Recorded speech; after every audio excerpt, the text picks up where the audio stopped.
Assalamu alaikum wa rahmatullahi wa barakatuh. Ahlan wa sahlan, guys. Welcome Fridays today, as you guys are aware, and I am ready for the live stream, inshallah ta'ala. Let's go on Instagram. So, alhamdulillah, this week's been a bit of a chill week. Yeah, I haven't put any videos up this week. Inshallah, back to normal next week, inshallah. So, I hope you guys have been enjoying the weather this week. MashaAllah, weather has been fantastic as well. It's been raining a bit, but it's also been very nice, hot weather. And I've been getting to do a lot of my reading, alhamdulillah, this week. So I managed to do all the reading that I need to do. I was also working on translating Usul al-Shashi, although it's not because I want a translation, it's rather because I want to have like a summarization of it. So I'm thinking of doing a part 2 to my Usul course, Usul Fiqh course. So I'm just thinking of how to go about that. So I'm thinking maybe I might merge some things from Usul al-Shashi and Matn al-Manar, maybe, or I might do a separate one on Matn al-Manar. What do you guys think? Let me know. That's the difficult thing about doing these courses, is trying to understand what is the best way to do the courses progressively. Yeah. So inshallah, that's the idea. So I'm going to hopefully do, inshallah. Anyway, so that's what I've been doing. And also I have been actually, remember last week I showed you guys the kind of concepts in the Hanafi fiqh, that thing I'm working on. Yeah, so I did a little bit on that, but I haven't really done much. I'm just trying to think how to go about it. But hopefully, inshallah, if I do more, then maybe I might, because now you can actually, with the Amazon, you can publish things on Amazon. Yeah, and they do all everything for you. You just need editing. That's the main thing. Wa alaikum assalam, Zia Allah, ahla wa sahlan. Very well, my brother. How are you? Abu Bakr, wa alaikum assalam, wa rahmatullahi wa barakatuh. Okay, what else is there what else, anything interesting this week? This year I got my tea, guys. This is apple tea. Yeah, Turkish apple tea this is. So I don't know how they make it, but it's like a powder you get, and then you just mix it with hot water. I don't think there's a need to add sugar into it. It's quite sweet. Yeah, so that's basically what's been happening. I'm just trying to think, what else did I get done? Yeah, there's I think there's probably like there are lots of courses out there that I think students need to do before they actually get into alim courses. That's what I think. Some basic courses. I think I might think of making like something like that. Yeah, so maybe making a course on. So I've made some preliminary courses for Nahu, like the Quranic Arabic 17 lessons. I think that's very important for before you go into Arabic grammar. And for Usul as well, I've got my Usul course. But maybe something for like Quran or something. Yeah, going into something Quran. I don't know. Also I finished Surah Ma'idah. So those of you guys who are subscribed to the Patreon, I put up Surah Ma'idah lessons. So altogether I've done it in about 46 lessons, alhamdulillah, Surah Ma'idah. So now I'm on Surah An'am. So slowly, inshallah, hopefully the whole Quran will be covered. Nisha. Walaikum assalam. I am due to fly out for Hajj on the 7th of June, inshallah. I will unfortunately be on my period when I fly out. Should I still follow the procedure of getting into Ihram as normal? Yes. I'm making intention on the plane when told we have reached Miqat? Yes, 100%. You follow the same procedure. But as soon as the period finishes, and then all you have to do is just take a bath and then just carry on with your Hajj as normal. Right? In the Hajj, the only one thing that obviously is affected in your Hajj because of the period is on the 10th when you do the Tawaf Ziyarah. Yeah, that's it. That's all. So as long as you have a bath before that, and even if you don't have a bath before that, then, and you have to leave, you just do the Tawaf Ziyarah in the state of Hayd, and then you can leave. You just have to give them. That's all. Ali Zeki, will the course be open for sisters too? Which I don't even remember which course that was. So the course probably is. I don't know if I'm going to do it live. I don't know if it's going to be a live course. The only live course that I do at the moment is a Hidayah course, which I do on Wednesdays, free of charge for anyone to join. But it's at 10:30 in the evening. Yeah, for 1 hour. Are there any books you'd recommend for the fiqh of Umrah? So there's a nice book in English written by, I think it's by Maulana Salim Dorat. Maulana Salim Dorat. So he's got a nice book on Hajj and Umrah. That's like an easy to follow book. But I don't know of anyone else that's written a good book. If anyone knows any new books. The Nahu one before doing Alimiya. Yeah, so that course is pre-recorded. So I've done it many years ago. So it's pre-recorded. It's on my uruk.com website. Is the Hidayah course online? Yes, Hidayah course is online. Secondly, I'm aware I cannot perform my Umrah Tawaf until I've stopped bleeding and done ghusl, but are my husband and mother-in-law allowed to wait for me so we can complete Umrah together? Yes, and they can wait, but it's not necessary. Should they complete their Umrah immediately? Ideally, they should, because they don't want to spend too long in the state of Ihram. So they should do it before, and then you can do it. And they can just do the Tawaf with you anyway. So they can do their whole Umrah, and then they can simply walk around with you and do the Tawafs. It's totally fine. Alaikum assalam, Yamna. Are all scary dreams from shaitan that shouldn't be shared? Not necessarily. Not necessarily. Can there be true dreams that come warnings? Yes, of course. Yeah. So I have waswasa, and I think I said something which affects my marriage, like the kunyas. No. So you got waswasa, my brother? You will not affect your marriage. People who have waswasa have to explicitly say, like really explicit words of talaq, and others have to hear it in order for it to happen. Right? So people who have waswasa, ignore everything you say. You just ignore it. I know it's hard for a person to do that, but you just ignore all the kunyas. If you say to your wife, "Get lost, it's over. I don't want to see you anymore," you know. Even if he says something like, "You're like a divorced woman to me," no, it will not happen. Talaq will not happen. Are there any fiqh rulings which are not from the three imams? Are there any fiqh rulings which are not from the, I don't know, maybe three imams? I don't understand three imams. You're welcome, Nisha. Wa alaikum mashallah, jazakallah khair, Ryan. May Allah bless you. May Allah bless you for your kind donation towards my channel. May Allah have barakah in your time, your effort, your wealth. And Juma Barak to you as well. Thank you very much for your kind donation, guys. It makes a lot of it makes me very happy when you guys support my channel. I actually had to buy the other day a software which cost £190 for the entire year. So it's an audio editing software. So these kind of software sometimes they add up. Jazakallah khair for your support. May Allah bless you immensely.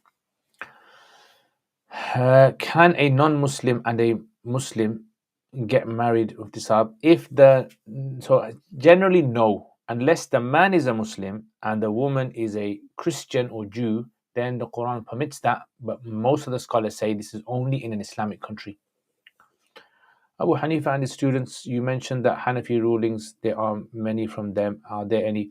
So there's also from other Hanafis as well. So besides Abu Hanifa, there's Zufar as well, Imam Zufar. Yeah, so Zufar, there's Hassan bin Ziyad, there's also Nuh bin Maryam, there's, who else is there? Yeah, so there's a few of these. Yeah, there's many. So Hanafi fiqh is you have to study Hanafi fiqh to understand. What I would suggest is, when you study Hanafi fiqh, you need to study advanced books like Hidayah and these texts, because that opens you up to the various opinions, historical, like chronological opinions in the madhab. Yeah, so that's that, guys. Is there any way to learn the content missed out in the years of the scholars course after the 8 years? Is there any way to learn the content missed out in the years of the scholars course after the 8 years? Of course, what I would suggest is if anyone has finished an alim course, they should definitely reread their books again. Yeah, so reread your books. If you have gaps in your nahu, make sure you read your nahu books again. And there's lots of resources available now online where you can actually restudy your nahu again. Yeah, so you can study nahu again, study usul, study all these books. 100%. I reread many of my books whilst I was studying as well, and even after I was studying. I would say you'd probably become more confident in your studies after you graduate when you start reading more, right, and teaching especially. So when you start teaching, that's when you become more and more confident in what you've learned. Prior to teaching, I don't think that students' confidence is fully there. You might have 60% confidence, 70% confidence, but it's not really there. So I would say definitely, um, that's what I would say. Every student that graduates should do that. It's all about going over the stuff. Alim course, there's too much. Problem with Alim courses, there's too much information you're learning at one time. Yeah, ideally, you should study each subject separately until you complete it and then start the next one. But if you did that, you'd probably end up studying 20, 30 years, right? Which then you're going to be a very old person. So that's why the Alim courses are designed to kind of fast track you into covering the main sort of issues, topics, and then afterwards they expect you to further your studies. Alim courses are designed to be preliminary studies. Yeah, so like precursors to your research.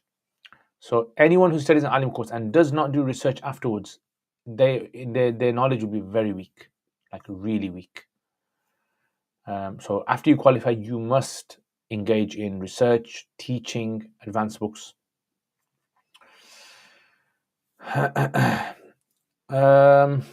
What are the two opinions on many coming out without shahwa, and what is the relied upon? Okay, so I've actually done. You can check this on my Kuduri on this. Yeah.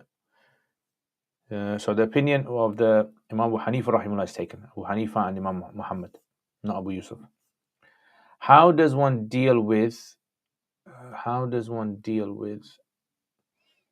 Okay, 1 second. How come this Instagram has disappeared? I want to further my studies, but don't have. It disappeared. Okay, I want to further my studies, but don't have the financial means to join courses. What do you suggest? What I would suggest, do those courses which are free. So if you go to Seeker's Guidance, type in Seeker's Guidance on Google, they've got a whole array of free courses. Yeah, they've got loads of free courses in the English language, inshallah, and in the Arabic language as well, that you can just sign up for. What is the best way to revise Quranic Arabic exams? The best way to revise Quranic Arabic exams is you have to do the homeworks. Make sure you do all the homework. I keep telling students, don't miss a lesson. Make sure you go over every single video and make sure you do every homework. How does one deal with feeling overwhelmed that so many common Muslims are lacking in Fard al-Ain knowledge, like basics of Salam, Mu'amalat, especially in terms of social interactions, work, marriage? How does one deal with feeling overwhelmed that so many common Muslims are lacking? One feels disconnect between ilm. Yeah. So what I would suggest is this: whenever you're studying, you always have to remember that studying is always going to be abstract. That's how the nature of studying is. The teacher has to try and get the studies to become more tangible, more real life applied understanding of it. So this is where it's you are, unless you have a very good teacher who can implement what you learn in the real life, then it's going to be very difficult. With sort of short courses, it's very hard to achieve this, I would say. You have to do advanced courses to be able to. I've seen this myself at people who study short courses. Very difficult for them to get a grasp. Short courses, Fardul Ain, it's good. People should study Fardul Ain, but the problem is a lot of it is very theoretical. It's not practice based. And practice based one is where you really want to. So what I would suggest is try and further your studies. Yeah, that's what it is. Now, obviously, Allah does not burden a person more than they can bear. So if there's average uncle and auntie, they can't understand the intricacies of many mu'amalat. Right? So they just ask scholars about these things. Get used to also relying upon what a scholar says to you. So if a scholar says something to you, you rely upon what he says and you follow that. Wa alaikum assalam wa rahmatullahi wa barakatuhu. Ahlan wa sahlan Muhammad. With regards to well water, why is the najis thrown out? Can't we just make it move to flow? So remember, so long as najis is visible, that water is impure. So even if you have a massive pool and najis is visible, you can't do wudu around it. Yeah, that's the problem. So now if you can somehow make the well water flowing, moving in a circle isn't flowing. It has to move out away from it. So if you can make the well water move out of it away, then it becomes clean. And as long as there's no smell, taste, or color of the impurity detectable in the water. So even if the water is flowing, so let's say, for example, if you watch my Kuduri videos, I'll give you an example of, like, I think somewhere in China, there's all these dead pigs in this massive river, and you can see the color of the river has changed. So that water is not permissible to use, even though it's flowing, because the smell, taste, and color is still detectable. That's the idea. Do you know if Imam Shurumbullai took Abu Yusuf's relied upon opinion in Nur al-Idah? I can't remember. Sheikh, I have some crazy coursework due today. Please make dua. I'm able to quickly. Ya Allah, make it easy for our brother Ibrahim. Everyone make dua for Ibrahim. Beginner-friendly Aqidah book, Quran. Study the Quran, my brother. Honestly. So the Quran is the core of our Aqidah. This is what the Sahaba followed. Every Sahaba studied it. Every Sahaba was exposed to it. Every Sahaba taught it or learnt it. So I would definitely say Quran is. Okay, Sheikh, in your work, can you also talk about the influence of early Kufan jurists like Ibn Mas'ud, Ali Naqai on Hanafi jurisprudence? Possibly. But you mean the book that I'm writing? So the book I'm writing is not going to be it's not going to be like an advanced work in the sense that, usul point of view. It's going to be in order for people to be able to understand what fiqh entails, what kind of things you can expect in fiqh, the concepts. But yeah, maybe that might be a good idea. Maybe touch upon early practice. If a pot of najis water is thrown out into an open field, is theoretically tahir? If it's thrown and it flows, it has to flow on the ground. Yeah, it has to flow on the ground. And then there has to be no impurity detected in it. So if you can see impurity in there, even if it's flowing, it's not non-usable. You seem to be, Muhammad, you seem to be fixated on this concept of flowing impurity, my brother. May Allah purify the understanding that you have. Please make dua for me. I have upcoming exams. Guys, make dua for Shazia. May Allah subhanahu wa ta'ala make it easy for her and put barakah in her studies and her revision and her efforts. What is a good dua to increase my rizq and find a job? Just make dua. Honestly, there's no fixed dua for getting jobs. It's just you raising your hands to Allah and asking Allah. Do istighfar.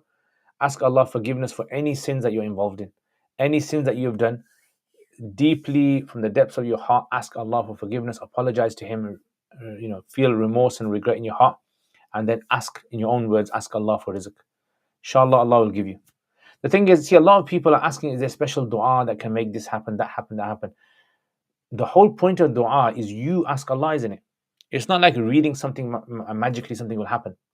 Even if you read that dua in Arabic, if Allah doesn't want to accept your dua because of some reason in your life, it won't be accepted. So I would say ask dua in your own language, in your own way, make it more sincere.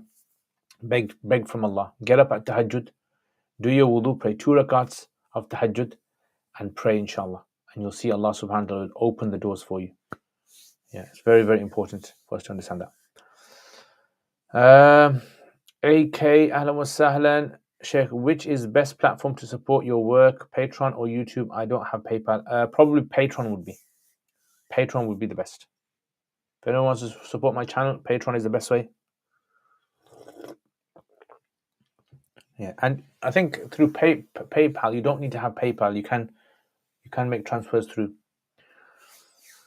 Jazakallah khair, AK, for your kind suggestion.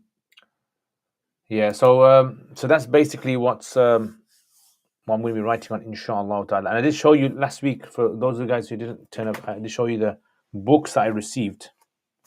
Yeah, these are, mashallah, these are my collection of books I received from Mufti Faraz. Right, so one is this one, Prophetic Finance and Economics. I haven't started it yet. Yeah. And one is this one. Yeah, The Best City in the World. Yeah, The Best City in the World. So these, mashallah, sometimes I get gifted these books, but I don't get a chance to read all of them.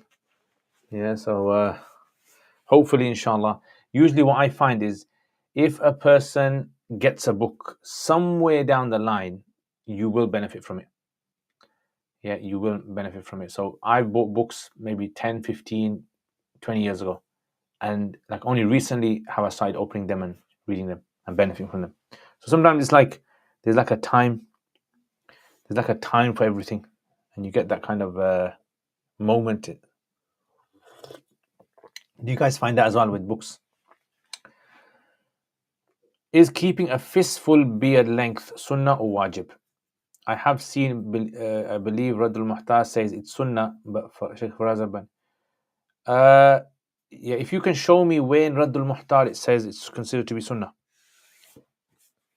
Yeah, show me where it says sunnah. Faraz Rabbani said that means wajib somehow. If I don't make an explicit niyyah for ibadah, like seeking knowledge or discussing an issue, and then I start thinking I'm showing off, is this waswasa? No, it's fine. This is normal. This is just happens to everyone. Yeah, with making intention and sincerity. Yeah, this is like shaitan kind of coming trying to confuse you. So don't worry about it. Inshallah. All right. So, oh yeah. So I need to make a vlog. Inshallah, this weekend I'm gonna make a vlog for you guys. Yeah, I've just been I'm just out of the flow making a vlog. Once I start back again, then it's easy. But it's just like in the flow. I've got to record, and then I'm trying to think of some sort of a kind of a theme to have as well for the next vlog, rather than just making random clips of things that I do. I'm confused about the ruling of niqab. I've heard it's waking and it's waking wajib, and also heard it's yeah. So what the scholars say is that in a situation where normally the face of a woman is not considered to be an aura, it's not something that she has to cover.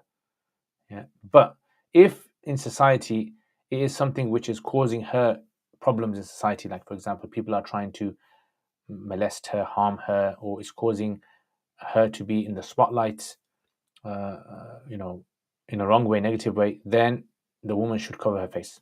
This is generally what the scholar, all the madhab say this, right? And as for if she's an elderly lady, then it's okay. So that's generally what the ruling is. Ya Allah. Yamna, do you have any recommendations on become more financially literate, both in the worldly and Islamic sense?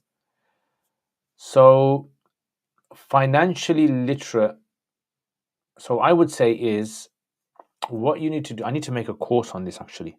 I think it'd be good if I make a course. I don't know, obviously, in the worldly sense, you'll need to get expert advice on how to become worldly financially well off. Islamically, the understanding the literature is simply reading the fiqh books, really, yeah, and having a good teacher that can implement them. What I would definitely recommend Mufti Faraz Adam. If you follow his website, I think he's got a website. Yeah, follow his website, follow his articles. They're very informative, both in regards to worldly matters, in regards to religious matters. The literature that he's got there is going to help a lot. Very rich in topics, and especially with new upcoming sort of new business models. So he looks into those as well. So I would definitely encourage looking at him. There's a guy called Amir. What's his name? I keep forgetting his name.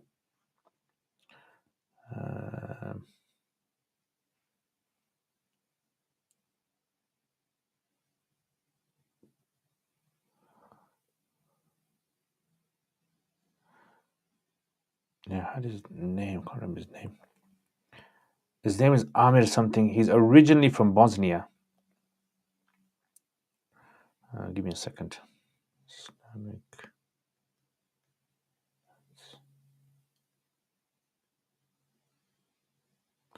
Yes. His name is Almir, not Amir. Almir. Almir. Kolan. Yeah, so ALMIRCOLAN. ALMIRCOLAN. So his videos are very good. I would definitely recommend watching his videos. So Mufti Faraz Adam, him, and Islamic Finance Guru, right? Their website. These are probably three places where I would say if you were to watch the videos thoroughly and read the articles, you'd become very, very clued up about Islamic finance and even application of finance in the real world. Okay. Ya Allah. Mo alaikum assalam. Which Nahu book would you say is the best to teach first year students in Dars Nizam? I would say before you start teaching any Nahu to students, first of all, get them into Arabic. So get like an Arabic storybook, go through it, translate the words, and get them to understand words and learn words and sentences.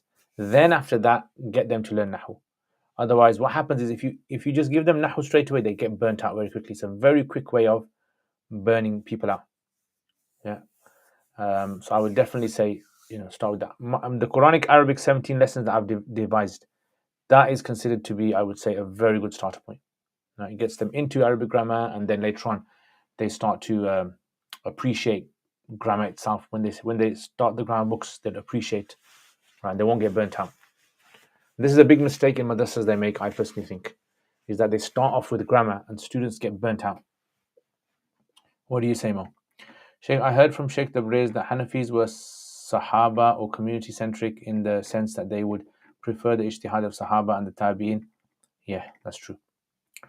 Salam alaikum, Zoom, ahlan wa sahlan, Mubarak to you as well. Hope you're well. May Allah give you goodness. Ameen. What a nice today. Please and dua for me. Ameen. Jazakallah khair. MashaAllah. May Allah bless you, my brother. Make dua for our brother Zoom, Umar. Sheikh, will you study another madhab? Is that beneficial? No, I probably won't.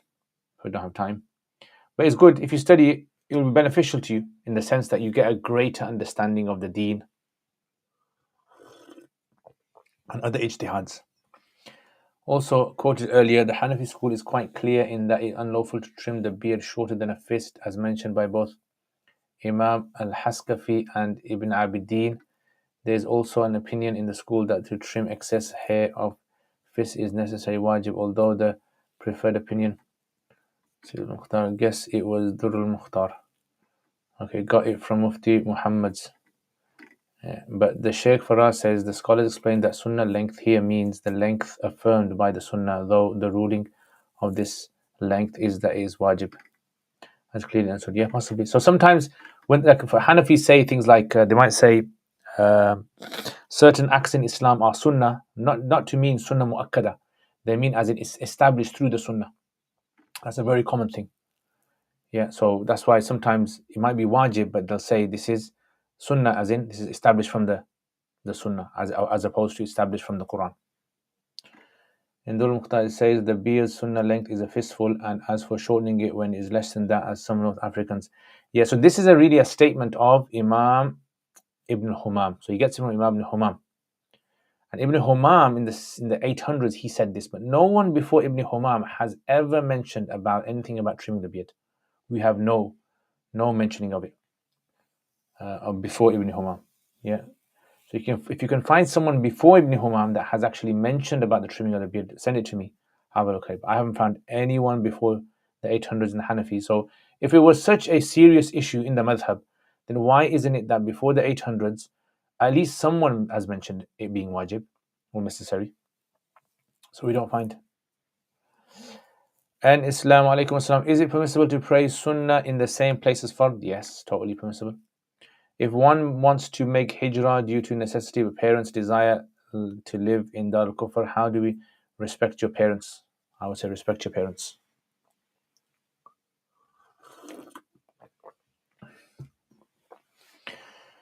Jazakallah khair. T.A. Jalal, may Allah bless you. May Allah put barakah in your hifz. Ameen. Would you shaving be makruh or haram? Yeah, makruh tahrimi. So for something to be haram in the Hanafi school, it has to be established through categorical evidence. Categorical, really high level evidence. Just like pork is established as being haram, it has to be established at the level of pork, right? For it to be called haram. Anything that's less than that, we call it makruh tahrimi, meaning sinful, but we just don't call it haram in the sense that it doesn't have any aqidah implications. So if someone denies pork is haram, then they're out of Islam. But if someone denies shaving is haram, they won't be out of Islam. That's the difference.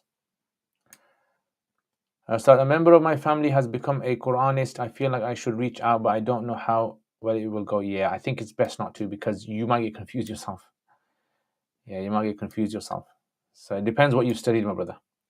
If you have studied enough, then it's fine. If you haven't, then he's going to come out with questions to you, and then you're going to get confused. You're going to go back and forth to a scholar, and you'll just be like a middleman between the scholar and him. I agree with her. Many madrasas teach Nahu without introducing students to Arabic. It would be best to teach Arabic. Yeah, I agree with that as well. I've seen that. And, I think surveys should be done in madrasas. And in the survey, one of the things that should be asked is, how many students join an Alimiya course and then drop out? And I guarantee you probably would get 80% dropout rate, 80, maybe 90% dropout rate, right? And if you think about it, if that's 80% dropout rate, so in the whole of the UK, let's say there's 100 madrasas, and there's an 80% dropout rate, that's very serious. That shows that, like, the education, either what they're teaching is not right for the students, or maybe the way they're teaching is not right for the students. But there has to be something. There has to be something, because if you're getting this big dropout rate, there's something to worry about, I would say. So Alimiya courses need, like, Western education systems, they always are trying to check on the pedagogy of the classes, lessons, the curriculum. They're always checking it, revisiting it, revising it. I remember the curriculum of any madrasa is not from Allah or the Messenger Sallallahu Alaihi Wasallam, from Sahaba. It's a man-made thing. People got together, some ulama, they got together at one point and said, let's teach this book in this class, and let's teach this book in this class. So I would say it's definitely something that madrasas should have a board that every year revisits the whole syllabus again and again and again, and checks the core books, and then those books that can be adjusted, to have that, and always testing teachers, making sure teachers are capable of teaching. Yeah. So one should stay in the non-Muslim lands even though it will be harmful for the children. I mean, it depends. If it's categorically harmful, like really categorically, in the sense that it's 100% is messing up the children, then they have to leave. But if it's not, if they can, I would say then you protect them. Yeah, depending where you live. Many people have Muslim children living in the UK. They're fine, right? So just to have a fear that it's going to affect their children, I would say that's not enough. I have seen, and maybe speak to your parents as well about this. Speak to your parents, talk to them about it, and clarify the whole situation to them. I have seen some Hanafi scholars say that makruh tahrimi is less in sin than haram, but the scholars say that shaving is fisk and a major sin. Yeah, so that's possible. Something can be a major sin and it's not haram. How did Abu Hanifa and his students navigate differences of position between Sahaba such as Umar, Ali, and Masud? So, Imam Abu Hanifa, rahimahullah, he would say, first I take from the Quran. If it's not in the Quran, I take from the Sunnah. If it's not in the Sunnah, I take from Sahaba. Then I choose from the Sahaba. And that choosing from the Sahaba, it all goes down to different rules. This is why you have to study Usul al-Fiqh to understand this. Yeah, the different Masail and what was said by the Sahaba, and then trying to fit that statement of the Sahabi into it was his own ijtihad, whether it was something derived from the Prophet ﷺ himself. There's various different things you have to look at. How would your ideal curriculum look for an Alimiya course? What secular subjects would you add? Ask me tomorrow, inshallah. This is a very, very long thing. Tomorrow I'll try to mention a little bit about it. Walaikum assalam. Hope you are well, Saab. Ahlan wa sahlan, my brother Kaz. Do you think you should set up a second channel for vlogs and recreation and stuff? What do you think? Do you think I should? I mean, if I was doing it on a regular basis, maybe, yeah. But because I'm not doing it on a regular basis, because remember, I did start one up on my other one and then I don't think anyone really showed interest in it. Yeah, so I did start one up, and I put my cycling ones up on. I don't think really it got much traction. Aisha wa alaikum assalam wa rahmatullahi wa barakatuh. Ahlan wa sahlan.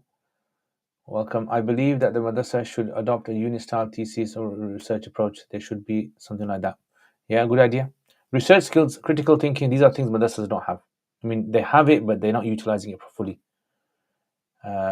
So I would say definitely that very important. And I think, see, the madrasa system is a very one-way system where it's like the teacher teaches and the students just learn, and there doesn't seem to be any interaction between the two, where students are able to question the teacher's arguments. There's back and forth going on. It's basically like for 6, 7, 8 years, you just take whatever the teacher says. You're writing all the notes down, memorizing it all exam, then writing all the notes down, memorizing exam, like that. It's just you're taking stuff in, all right, and then you're gaining skills on the side. Whereas it shouldn't just be that. It should be, especially in fiqh, usul, especially when it comes to Quran, tafsir, and it comes to hadith, there should be back and forth questions. Yeah, they should be opened up to understanding how things work, and then the greater, the wider understanding of certain topics, subjects. That's what I think. What tea are you drinking today? This is apple tea. Apple. Can I ask slightly Akida question? I wondered when reading Qasas Nabiyin, Isa bin Aban held the qiyas that qiyas can be muqaddam over ahad reports with conditions. Is this the madhab? Isa bin Aban held the qiyas can be muqaddam over ahad reports. Possibly. Again, it all depends. These kind of statements are not black and white statements. There's a lot of nuance to it. There's a lot of description to it, details. Yeah, possibly many qiyas being given preference over ahad, depending on what kind of ahad it is, at what level it is, what the topic of the ahad report is. Set up a second chain, you think so, yeah? Recently, I've realized that Rasulullah's life hadith help us to live life and understand human beings basically. Subhanallah. May Allah give us the true understanding of the life of the Prophet and implement it in our lives. Yeah, so that's, I would say, definitely those are the kind of things when it comes to madrasa education. There's a lot of things, unfortunately, that madrasa systems are just literally just like a shell that's just carrying on for years, and there's not really much development going on. Illa mashallah, there might be some madrasas that are doing something. You might have a madrasa that's got like an individual who's really, really good, and it's probably only because of him that a lot of the things in the madrasa are going quite well. And maybe if that guy leaves, then the madrasa is not really going to do that well. Yeah? So it's not about just finishing the book, or it's not about just repetitive things. You have to, by the end of the madrasa qualification, you have to create an alim. An alim has to be a leader in the community. He has to have the skills to be able to lead the public, lead men, lead women. They have to know how to implement, understand the Quran, the Hadith in real life. Now you imagine someone graduates from madrasa, they're 16 years old, 17 or 18 year old. What leadership skills have they attained besides memorization and regurgitation, memorization and just recording? And that's not leadership. Leadership obviously is where you can put them in a situation and then they can make decisions which are going to be decisions based on Quran and Sunnah and guide people. So that's what madrasas have to think about. What do we need to inculcate in a madrasa or incorporate into the curriculum that's going to make them more leader-oriented people? That's what you want to do. What's the goal?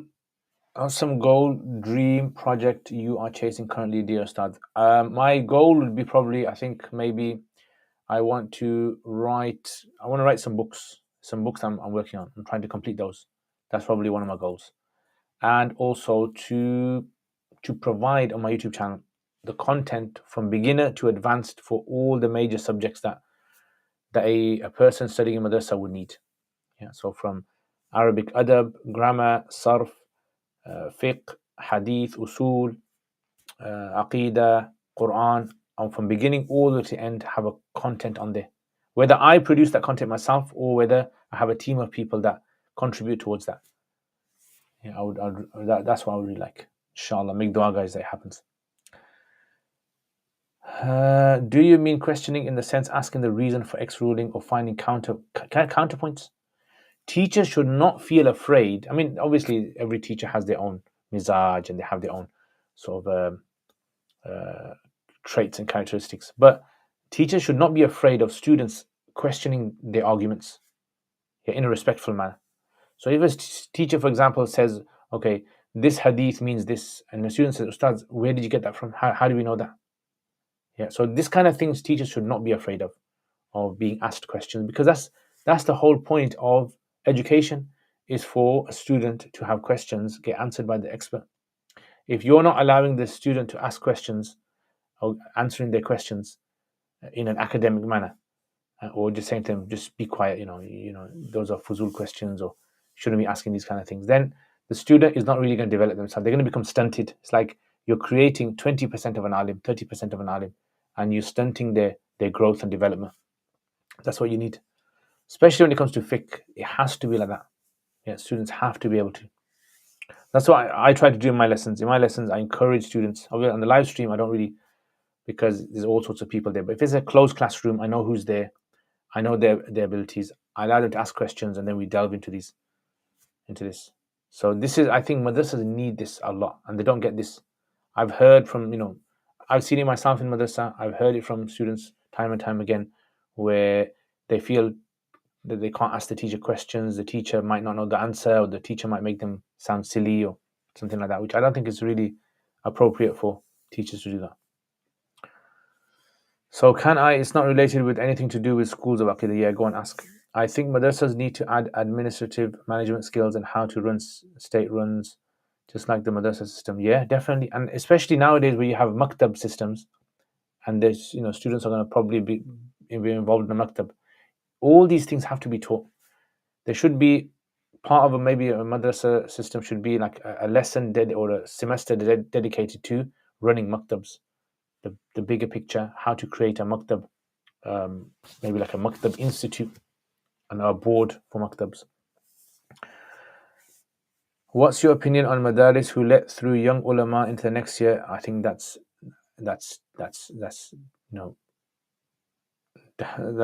basically, that is the destruction of the whole system that we're working hard to preserve. Yeah, that is probably one of the core things that is actually contributing towards the destruction of ilm. Yeah, is you just let someone go through the years. You should not let anyone go through the years. They should deserve to go through into the next year. Yeah, they should earn it. And that, by the end of it, you feel comfortable in that individual having the skills to be able to teach the deen. Otherwise, I've seen people, I'm very sad, I've seen people, a 17-year-old qualify as an alim, 18-year-old, and they're not qualified as an alim. Literally, they're not. They don't know this stuff. And you know what's happened? They've gone to one of those, hybrid school alim courses, started at the age of 11 and 12, and then they've kind of just jumped through the years, qualified at 17, 18, and they don't know this stuff properly. They don't know, they don't have the ability to be able to understand the concepts and engage in them. And then they're going to become an imam, or they're going to become a leader, and then, it's not very fair. So what I would suggest is that these hybrid schools should not call themselves alim classes. They should call themselves things like, advanced Arabic classes, Quran classes, where they teach the kids how to understand Arabic, how to understand Quran, at least when they qualify from school. They know Quran, they know basic fiqh. Yeah, they have some skills with them. What's your opinion? Okay. There's been times where I've disagreed with the teacher because I felt it was a bias, but didn't want to feel like I was disrespecting him. But I've had other teachers who love questions because it gives them a chance to research. Yeah, excellent. That's what you want. That's what I'm saying. That's what you want. You want teachers who allow that, and then it has to be questions. It has to be in such a way that it's going to allow them to. Yeah. So the teacher would have to do a lot of reading of their own to know exactly how to get the student to read up on this. Usually, I would say is this: a teacher should not answer the question themselves. What they should do is tell the student, look, here's a book in this chapter, read about this, and encourage students to find the answer themselves. And then when they come back with their research, the teacher corrects them. That would be much. That would be probably more in line with what I'm thinking. Do you have some sort of team behind you? No, I don't have a team. Yeah, I don't have a team at the moment. I have an editor who edits some of my videos. That's one. So, and there's another guy who I've got on, Mufti Saad, who's doing the Urdu Tajweed videos. So he's making Urdu videos, Tajweed videos, and I'm putting those up. So besides those two kind of people, not really anyone that's really part of the team of making videos. Yeah, I've got, mashallah, volunteers who are helping me on my social media. But when it comes to the videos themselves, no.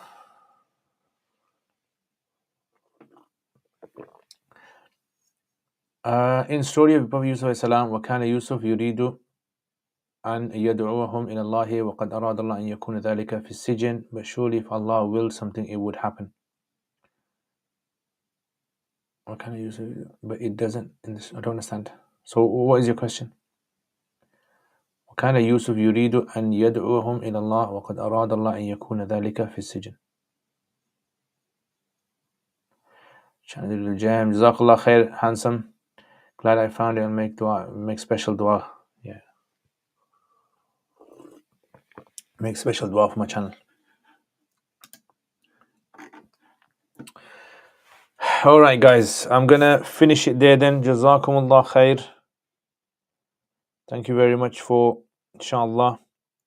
I will be putting up videos inshallah next week. More videos, hopefully. Bi-idhnillah. I'm going off Instagram. And hopefully tomorrow tune in inshallah 9:45, as you know. At what point does the salah of the follower become void? At what point? I don't understand. What do you mean at what point? Allah wanted that Yusuf calls to Allah, but if Allah wants something, it happens because Allah is all powerful. But in the story, it does not happen. He does call to Allah, doesn't he? Yeah, so I don't understand. That's why it says, Kana Yusuf yuridu an yad'u min Allah. So he did invite them to Allah.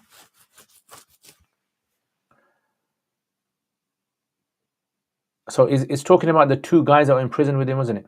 So did he not call them to Allah? So he called them to Allah.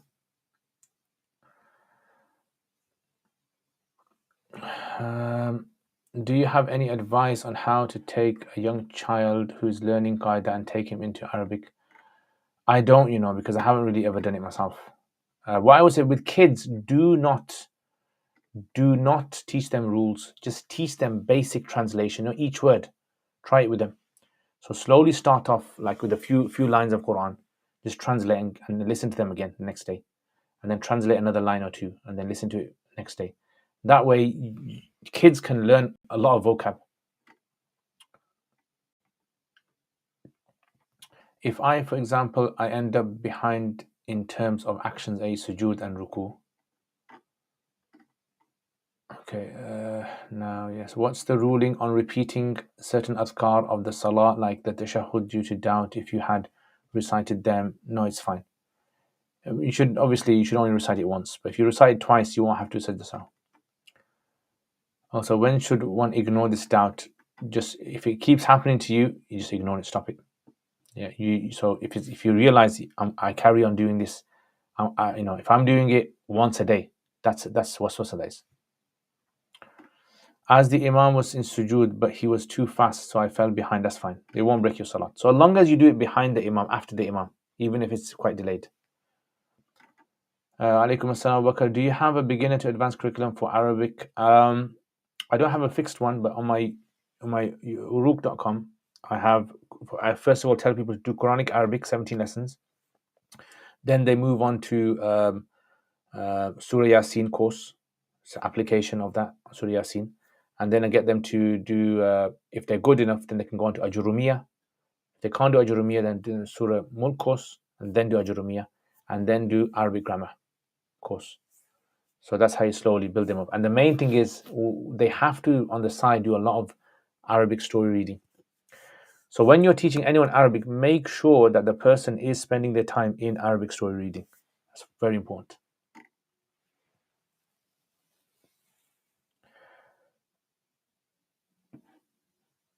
Okay.